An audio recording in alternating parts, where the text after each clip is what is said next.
Sorry basic SEO যে live with Sohel YouTube ইনফরমেশনগুলো চ্যানেলের সবগুলো পক্ষ আমরা থেকে ফুলফিল সবাইকে করে জানাচ্ছি ফেলেছি। স্বাগতম। সেক্ষেত্রে আমাদের স্কোর আজকে এই 100 পর্বে 100 আমরা এর যেটা ভিতরে নিয়ে আলোচনা 65 করব চলে আসছে। খুব গুরুত্বপূর্ণ একটা বিষয়, সেটা হচ্ছে আপনার অন পেজ এসইও কিভাবে আপনার কন্টেন্টকে র্যাঙ্ক করাবেন খুব সহজে। সো র্যাঙ্ক করাতে গেলে এসইওর যে ইয়াগুলো সেই সব ফুলফিল করে নিতে হবে। এসইও প্রপারলি যদি আপনি এসইও করতে পারেন, তাহলে দেখবেন যে আপনার যে কন্টেন্টটা লিখেছেন সেই কন্টেন্টটা খুব সহজেই গুগল র্যাঙ্ক করছে। সো এটার জন্য আপনাকে যেটা করতে হবে, আপনার যে কন্টেন্টটাকে আপনি র্যাঙ্ক করাতে চাচ্ছেন, এসইও করাতে চাচ্ছেন, সেটাকে আপনি প্রথমে ওপেন করবেন। ওপেন করিয়ে, সো আমরা ওপেন করলে আমরা দেখতে পারবো এখানে চলে আসছে। এই কন্টেন্টটাকে আমি এসইও কাজ করাবো। সো এইটা, সো এখানে প্রথম স্টেপে যে কাজটা করব, আমাদের এখানে কন্টেন্টটার কিওয়ার্ডটা কি। সো কিওয়ার্ডটাকে আমি আপনার সিলেক্ট করে নিব। এটা হচ্ছে আমার কিওয়ার্ড। হ্যাঁ, সো কিওয়ার্ডটাকে আমি টাইটেলে যেমন দিব, স্লাইগে এখানে দিয়ে দিব সেভাবে। সো দিয়ে সেভ করে ফেলবো। ঠিক আছে। সো এখানে যখন আপডেট দিয়ে দিব, এই যে এটা অলরেডি আপডেট হয়ে গেছে। দেখুন প্রথম অবস্থায় কিন্তু কত ছিল, এসি স্কোর ছিল আমার মাত্র 100-এর ভিতরে 9। ঠিক আছে। সো ওটা কিন্তু আমি এটা আমার আপডেট দেওয়ার পরে, এখানে যখন আমি আমার কিওয়ার্ডটাকে আপডেট করেছি, সো এটা দেওয়ার আগে ছিল এটা। সো আমি একটু রিসেট দিয়ে নিই, রিলোড দিয়ে নিই। সো এখন দেখেন কত হয়। অবশ্যই এটা বাড়বে, কারণ ওখানে আমি কিওয়ার্ডটাকে অলরেডি কী করেছি, আমার ইউআরএলটাকে দিয়ে দিয়েছি। সো এখন যদি আমি এসইও থেকে আমি চেক করি, তো অলরেডি 12 চলে আসছে। সো এখানে হচ্ছে যে আমাদের ফোকাস কিওয়ার্ডেরগুলো এসইও করতে গেলে কী কী লাগবে। আমার এটা র্যাঙ্ক ম্যাথটা ইনস্টল করা আছে। সো আমাকে এখানে দেখাচ্ছে যে কত স্কোর, কী কী বাদ আছে, কী কী লাগবে, সব কিছু এখানে দেখাচ্ছে। সো আমি আমার যে এইখানে যে ইনফরমেশনগুলো দিচ্ছে, অর্নিং দিচ্ছে, সেগুলো অনুযায়ী কাজ করে দেবো। ঠিক আছে। সো প্রপারলি এগুলো যদি ফুলফিল করি, আমাদের দেখা যাবে 100-এর ভিতরে আমার 100 না ফুলফিল করতে না পারলেও মিনিমাম আমরা 85, 80, 90 এরকম করে ফেলবো। ওকে। সো এখন আমরা দেখতে পাচ্ছি এখানে আমাকে কি বলছে, একটা বাদ আছে হচ্ছে add focus keyword in SEO title. So SEO টাইটেলে আমাদের এই যে ফোকাস কিওয়ার্ড, এসইও টাইটেলে এখন আমরা কি বলছি, এই কিওয়ার্ডটা ইউজ করিনি। ঠিক আছে। সো কপি করা আছে, আমি পেস্ট করে দিলাম। সো এখানে আমি রাখতে চাচ্ছি যে শিক্ষক নিবন্ধন আপডেট সিলেবাস। সো এটা আপনি যদি পুরোপুরি দেন, এটা খুব ভালো হয়ে যাবে। দেখেন অলরেডি কি চলে আসছে, 12 ছিল, 12-এর ভিতরে 58% চলে আসছে। আমি চাচ্ছি কি এটা পুরোপুরি রাখবো না, আমি এটা হচ্ছে কি দিব, শুধু আপডেট।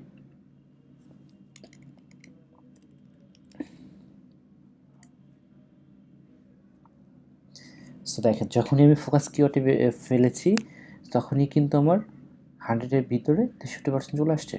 মানে এটা হচ্ছে স্কোরটা চলে আসছে। সো এখানে বলতেছে যখন আমি কিওয়ার্ডে দিয়ে দিলাম আমার এই যে কন্টেন্টের উপর ভিত্তি করে। সো এখানে দেখেন অলরেডি অনেকগুলো কিওয়ার্ডের স্কোর নিয়ে নিয়েছে। কী হলো, সো এখানে বলতেছে ফোকাস কিওয়ার্ড ইউজ ইউআরএল। ওই যে প্রথমে আমরা এখানে যে ইউআরএলটা ইউজ করে আসলাম, সো সেখানে ইউআরএলটা ইউজ করা হয়ে গেছে। এটা বলতেছে প্রথমে হচ্ছে যে আমরা ফোকাস কিওয়ার্ডটা এখানে আবার দিয়ে দিয়েছি আমাদের কিওয়ার্ডটা। দেন হচ্ছে ফোকাস কিওয়ার্ড অ্যাভারেজ দেন ফার্স্টের 10%। ওকে। সেখানে বলতেছে কন্টেন্টের ভিতরে আমার যে অডগুলো লেখা আছে, যেমন হচ্ছে 1771টা অড।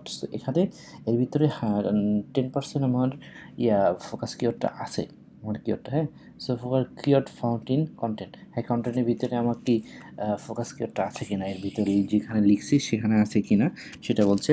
তো তারপরে যেগুলো আসছে আমার এখানে একটা বাদ আছে, কি বলতেছে, focus keyword not found in your meta description. Meta ডিসক্রিপশনটা নাই। মেটা ডিসক্রিপশন বলতে এই যে এখানে এর ভিতরে নেই। এটা কখন আসে, যখন আমার কিওয়ার্ডটা শো করার পরে দেখবেন যে উপরে তো আমার ইয়েটা থাকবেই, টাইটেলটা থাকবেই। সো সেখানে নিচে একটু লেখা থাকে, ওখানে সাধারণত মেইন লেখা থাকে। সো সেখানে আপনার এই কিওয়ার্ডটা দিতে হয়। সো আমি এইখানে যদি আপনি খেয়াল করেন, এখানে যতটুকু আছে বাংলাদেশ শিক্ষা ব্যবস্থার শিক্ষক নিবন্ধনের গুরুত্বপূর্ণ প্রক্রিয়া, বাট এখানে কিন্তু এই যে আর বাদবাকি যেগুলো আছে এই কিওয়ার্ডটা আমার নাই। সো কী করতে হবে, এখানে এডিট করে দিবেন, দেখবেন যে এখানে 63 থেকে আপনার অনেক স্কোরটা বেড়ে গেছে। সো এখানে হচ্ছে আমি লিখলাম, এখানে আপনাকে ডিসক্রিপশনে এমন কিছু লিখতে হবে যেটা অ্যাট্রাকটিভ হয়, যেটা হচ্ছে আপনাকে দেখেই শুধু আপনার কিওয়ার্ডের টাইটেলের সাথে এই ডিসক্রিপশনটা দেখে কেউ আপনার কন্টেন্টটাকে পড়তে আগ্রহী হয়, এরকম একটা ডিসক্রিপশন দিতে হয়। ঠিক আছে? সো আমি এখন বোঝানোর জন্য সামথিং কিছু লিখব। সো এখানে লিখলাম শিক্ষক নিবন্ধন আপডেট সিলেবাস নিয়ে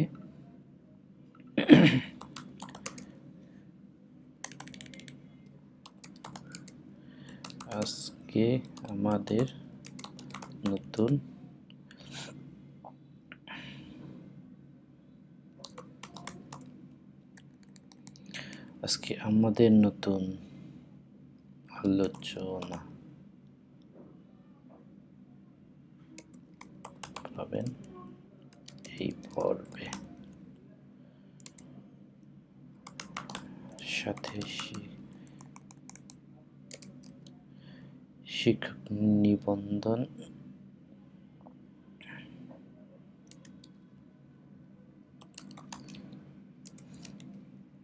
নতুন কি কি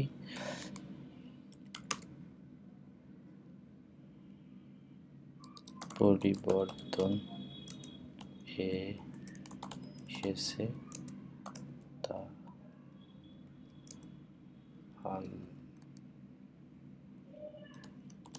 আলোচনা। সো এখানে দেখেন, এখানে কিন্তু যখনই আপনাকে এখানে রেড মার্ক দিচ্ছে তার মানে হচ্ছে আপনার এখানে লিখতে হবে কয়টা, 146টার ভিতরে আমি 160টা অলরেডি ভেবে লিখে ফেলেছি।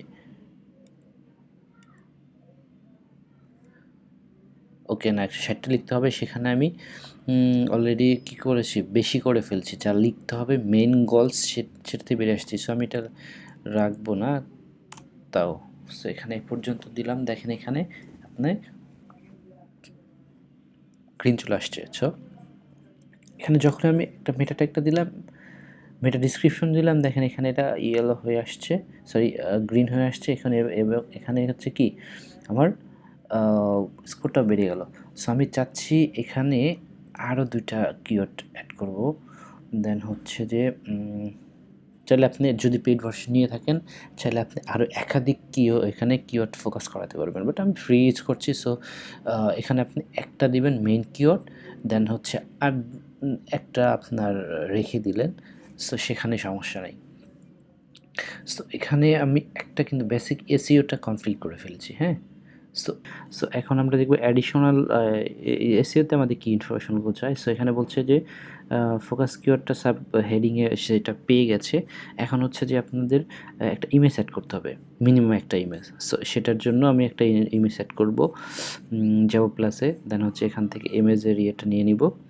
সো এখান থেকে আমার আপলোড করা যদি ইমেজ থাকে সেটাতে আপনি চুজ করে দিবেন, আমি এটা দিয়ে দিলাম। সো এখানে অবশ্যই লিখবেন যদি আপনি ইমেজ অ্যাড করেন, এই যে এখানে যদি আপনার এসইও কিওয়ার্ডটা না দেন, সো এখানে কিন্তু ইমেজ অ্যাড করার পরে আপনার এসইওর যে ইফেক্টটা, এসইওর যে চেঞ্জটা সেটা কিন্তু পাবেন না।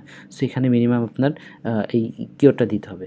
সো আমি সাজেস্ট করব আপনার এখানে সবগুলো তো টাইটেলে দেন না দেন, ক্যাপশনস আর ডিটেলসে ডিসক্রিপশনে দিয়ে দিবেন কিওয়ার্ডটা।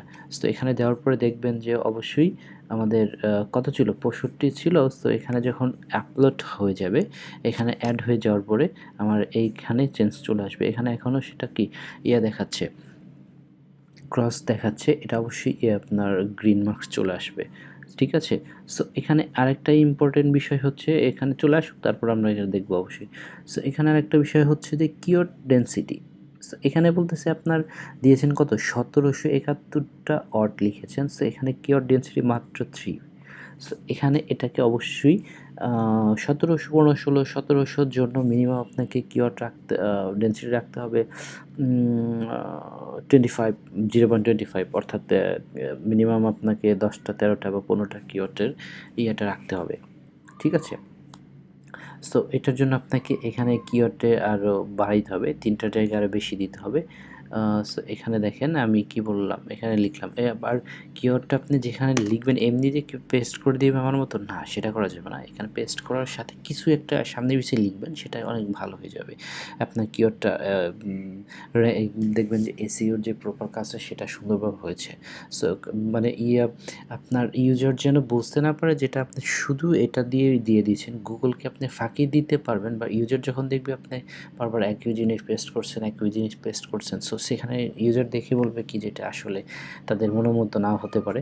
সো এখানে আপনি দিলেন কি, যখন এই কিওয়ার্ডটি ইউজ করতেছেন শিক্ষক নিবন্ধন, আপডেট সিলেবাস, এখানে সামনে পিছিয়ে কিছু লিখে দিলেন, নিয়ে আরও কিছু কথা।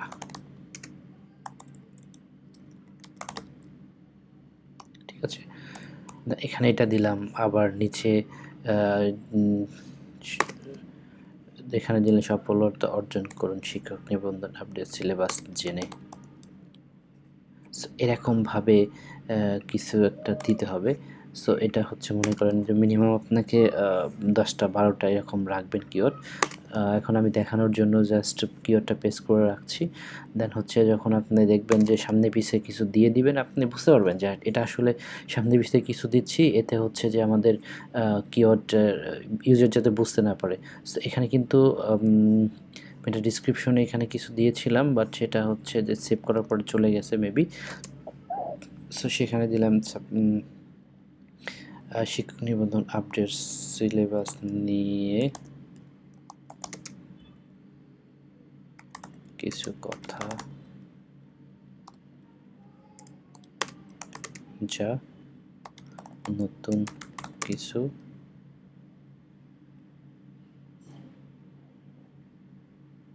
পরিবর্তনের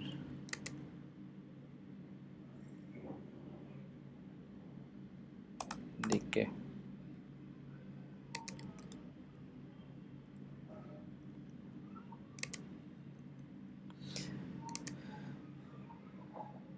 এখনই জানুন কি পরিবর্তন আসলো নতুন সিলেবাসে। সো এরকম আপনার অনুযায়ী কিছু ডিসক্রিপশন বক্সে দিয়ে দিবেন। হ্যাঁ, সো এখানে আমাদের কত ডেনসিটি স্কোরটা আসছে 68 চলে আসছে। সো এখানে আমাদের অবশ্যই আরও কিছু বাদ আছে। সো এখানে বলতেছে যে কিওয়ার্ডটা আমি 8বার পেস্ট করেছি, সো আরও কিছু বার লাগবে। দেন হচ্ছে এখানে ইন্টারনাল লিঙ্ক অ্যাড করে দিব। সো এটা দেখবেন যে অনেকটা তাড়াতাড়ি শেষ হয়ে গেছে। ইন্টারনাল লিঙ্কের জন্য আমি ইউজ করব শিক্ষক নিবন্ধন। এটা হচ্ছে আপনি এমন জায়গায় ইন্টারনাল লিঙ্কটা ইউজ করবেন যেখানে দেখবেন যে আপনার ক্লিক করে আপনার অনেকটা পেজে আপনার ইউজার চলে যাবে। সো এমন কিছু একটা আপনার দিয়ে দিবেন। সো এখানে আপনি চাইলে অন্য কোনো দিতে পারেন। ফর এক্সাম্পল যদি আপনি চান যে আপনার ইন্টারনাল লিঙ্কে আপনি এই দিয়ে দিবেন, মানে এই কন্টেন্টের দিয়ে দিলেন, কপি পেস্ট করে দিলেন এখানে আপনার এইটার সাথে, এই অরটার সাথে যখন লিঙ্ক করে দিবেন তখন কি হবে, আপনার এখানে ইয়েলো মার্কও করা থাকবে, ইউজার যাতে ভিউয়ার্স যাতে বুঝে সেখানে ক্লিক দিয়ে অনেকটা পেজে চলে গেলে আপনি একটা ভিউ বেড়ে গেল। ঠিক আছে, এক্সটার্নাল লিঙ্কের জন্য আপনার ইউজ করলেন, ধরেন এখানে এনটিআরসি এর জন্য কিছু একটা লিঙ্ক ইউজ করলেন। সো এটা আমি লিঙ্কটাকে নিয়ে নিই বাড়ির থেকে। সো এটার জন্য ধরেন এটাই নিলাম, এনটিআরসি ভ্যালিড কিছু নিব। হ্যাঁ, ইনভ্যালিড কিছু আমাদের নিয়ে সেখানে তো যদি নাই পাই তাহলে তো সমস্যা। সো ভ্যালিড কিছুর জন্য আমাদের যাইতে হবে এনটিআরসি, ধরেন এটাই নিলাম। সো এটা কপি করলাম। সো এখানে আমি এটা পেস্ট করে দিলাম, লিঙ্ক অ্যাড করে দিলাম। সো এটা লিঙ্কার যখন অ্যাড করে দেওয়া হবে, আমার কিন্তু 68 ছিল স্কোর। সো এটা যখন অ্যাড হয়ে যাবে অবশ্যই স্কোরটা কি বেড়ে যাবে। সো এটা আমার লোড নিচ্ছে, যার কারণে এখনও দেখাচ্ছে না। এক্সটার্নালি এটা সব হয়ে যাবে। সো আমি এখানে চাচ্ছি আমার কিওয়ার্ড ডেনসিটি আরও বাড়াতে হবে। ঠিক আছে, আমাদের এখানে আছে কত, ধরেন 8টা পেজ করছি না, 1700 জন্য মিনিমাম আপনাকে 12টা 13টা 15টা পেস্ট করতে হবে, মানে কিওয়ার্ড রাখতে হবে। সো এটা অবশ্যই শুধু পেস্ট করবেন না, এমন জায়গায় পেস্ট করবেন এবং সামনে পিছনে কিছু লিখে রাখবেন, যেটার মাধ্যমে মনে করেন যে আপনার বোঝা যাবে যে না এখানে কিছু একটা বোঝাচ্ছে, শুধু আপনার কিওয়ার্ডটা নাই। আমি এখন দেখানোর জন্য শুধু দিয়ে দিচ্ছি, কিওয়ার্ডটা পেস্ট করে দিয়ে দিলাম। সো এখন দেখি মেবি 12-13টা হয়ে গেছে, ঠিক আছে। সো এখানে দেখেন আমাকে কিওয়ার্ড ডেনসিটি কত দেখাচ্ছে, 72। এতে সে খুশি না, ঠিক আছে। এটা আরও কিছু কিওয়ার্ড ডেনসিটি দিতে হবে, বাট তারপরে হচ্ছে যে কি স্কোরটা এখন 80 হয়ে চলে আসছে। আপনি চাইলে এখানে কিওয়ার্ড ডেনসিটিটা আরও বাড়া দিবেন, মানে আপনার এটা ডেনসিটিটা মূলত নির্ভর করে হচ্ছে আপনার দিয়েছেন, মানে লিখেছেন কতগুলো অড। সো ওই অডের উপর ভিত্তি করে আপনার সেটা যাবে। যদি আপনার 700 থেকে 800 হয়, সেক্ষেত্রে আপনার 8টা থেকে 10টা এনাফ। যখন আপনি 1500 থেকে 1700 যাবেন বা 2000 যাবেন, সেক্ষেত্রে আপনার 15+ দিতে হয়, ঠিক আছে। সো এই যে দেখেন এখনও গ্রিন মার্ক চলে আসছে, 17টা যেহেতু দিছি। সো আরও 2-একটা দিলে আপনাকে চলে আসবে। এখন গ্রিন মার্ক আছে, আর না দিলেও চলবে। সো এখানে যেটা দিচ্ছে এই ইরোরটা আসলে আপনাকে ফুলফিল করতে হলে আপনাকে পেইড ভার্সনে যাইতে হবে, র্যাঙ্ক ম্যাথ বা ইয়োরস এসইও। বাট আমরা এটা নিব না, পেইড ভার্সন ফ্রিতে যেটা আছে আমরা ফ্রিতে ইউজ করব। সো এখানে আরও কিছু বলতেছে, your title does not contain a positive or negative word. So এখানে বলতেছে কি আমি যে টাইটেলটা দিছি এইটার সাথে আমার লেখাগুলোর সাথে পজিটিভ নেগেটিভ কিছু বোঝাচ্ছে না, এরকম কিছু, যার কারণে এখানে কিছু হয়তো আমাদের বাড়তে পারতো স্কোর, সেটার জন্য বাড়ছে না। সেখানে কি দিছি, শিক্ষক নিবন্ধন আপডেট ছিল 2025 সম্পূর্ণ গাইড। সো এখানে এই লেখার সাথে ওই টাইটেলে হয়তো কিছু একটা আমাদের ফারাক আছে, যার কারণে এটা হচ্ছে না। দেন হচ্ছে যে কি বলতেছে, your title does not content a powerful odd. আমাদের টাইটেলটা দিচ্ছি, এটা পাওয়ারফুল অড সে হিসেবে ধরছে না, কারণ এটা অনেক কিওয়ার্ড আছে অলরেডি গুগলে, যার কারণে এটা সমস্যা ফিল করছে ও। সো এখানে হচ্ছে আপনার আরেকটা বলছে your SEO title does not content number. এখানে নাম্বার, এটা কিন্তু আমি বাংলা লিখছি, সো সেটাকে সে কাউন্ট করতে পারতেছে না। এখানে 2025 যদি নাম্বারে লিখতাম, সো সেখানে দেখা যাইতো কি টাইটেলটা আপনার পরিবর্তন হয়ে যেত। এখানে হচ্ছে 25 যখন দিব, দেখেন আমি যখন এখানে আগে সেভ করে নিতে হবে, অবশ্যই সেভ করে নিব। দেন আমি এখানে টাইটেলটা যদি পরিবর্তন করে দিই, এখানে 2025-এর জায়গায় যদি আমি 2025 দিই, বাংলায় না দিয়ে ইংলিশে লিখি, তাহলে দেখবেন ক্যারিশমাটা কী হয়, চলে আসছে। ওকে, সো এখানেও আপডেট দিয়ে দিব। যখনই আমি এটা পরিবর্তন করবো, এখন কিন্তু ইংলিশে লেখাটা চলে আসছে, আগে ছিল কি বাংলাতে, ঠিক আছে। সো এখানে আমার দেখা যাবে কি যে এসইওর ইস্যুটা, এই দেখেন 81 চলে আসছে, কি ফিল করলাম। সো এখানে নাম্বারসটা কিন্তু এখনও চলে আসেনি, বাট তারপরেও আমার স্কোরটা চলে আসছে কি দেখেন 18 চলে আসছে, 81, ঠিক আছে। সো এটা হচ্ছে ডিপেন্ড করে আপনার কাজের উপরে। এখন আপনি চাইলে খুব সহজেই কি করতে পারবেন, আপনার স্কোরটা বাড়াইতে পারবেন। সেটা আসলে কি হয়, আপনি কন্টেন্টের ভিতরে কী লিখেছেন সেটা অনুযায়ী আপনাকে টাইটেল দিতে হবে, কিওয়ার্ড দিতে হবে। তো সেটার উপর গুগল তো বুঝে যে আসলে আপনি লিখলেন কি আর আপনি টাইটেল দিলেন কি, কিওয়ার্ডটা কী করলেন। সো এটা কম্পেয়ারিং করে আপনাকে লিখতে হবে। দেখুন আমি যখনই এখানে কিওয়ার্ডটা 3টা করে ফেলেছি, শিক্ষক নিবন্ধন আপডেট মেইন যদিও এটা রেখেছি। সো এখানে তারপর আরেকটা কিওয়ার্ড দিয়ে দিলাম। সো তাতে কি স্কোরটা আমাদের 100-এর ভিতরে 40 এবার 84 হয়ে গেছে। সো এখানে আর যেই ইয়েগুলো আছে, এটা হচ্ছে আমাদের আসলে সবগুলো ফুলফিল করা পসিবল হচ্ছে না, কারণ যে এখানে আমাদের পজিটিভ নেগেটিভের একটা ইস্যু, মানে এটা ফুলফিল করতে গেলে আপনাকে স্ট্রংলি এসইওর ইয়েটা জানতে হবে। এখানে আপডেট যেটা দিছেন সেইটা টাইটেলটা এমন স্ট্রংলি করতে হবে যেটা আপনার কন্টেন্টের সাথে মিল রেখে আপনি করতে পারবেন, ঠিক আছে। মানে এমন কিছু কিওয়ার্ড দিলেন আপনার এই লিখেছেন যে এই লেখার সাথে এটা একেবারে স্ট্রংলি হয়ে গেছে, ঠিক আছে, এরকম কিছু। সো এই যে আপনারটা এখানে লিখলাম, এইতে আপনি দেখবেন কি 84 কিন্তু এটা খুব খারাপ কিছু না, অনেক ভালো একটা স্কোর। আপনি 100 করতে গেলে এখানে যে আপনার ইস্যুগুলো আছে সেগুলো সলভ করতে হবে। পেইড ভার্সন নিয়েও আপনি কাজ করতে পারেন, বাট আপনি যখনই আপনি গ্রিন সিগন্যাল পাইছেন তার মানে কি এটা র্যাঙ্ক করা আপনি খুব সহজ। ঠিক আছে? আর এইসব র্যাঙ্ক করার জন্য, কিওয়ার্ড র্যাঙ্ক করার জন্য এমন কিওয়ার্ড চুজ করবেন যেটা হচ্ছে আপনাকে কি হবে যে ওই কিওয়ার্ডটা স্কোর ভ্যালু, অর্থাৎ আপনার যে কিওয়ার্ডটা গুগলে খুব কমই আছে এমন একটা কিওয়ার্ড চুজ করবেন। ঠিক আছে? সো তখন দেখতে পারবেন যে এখানে আপনি খুব সহজে আপনার ইয়েটা র্যাঙ্ক করতে পারবেন। আশা করি বিষয়টা বুঝতে পেরেছেন। Thank you so much.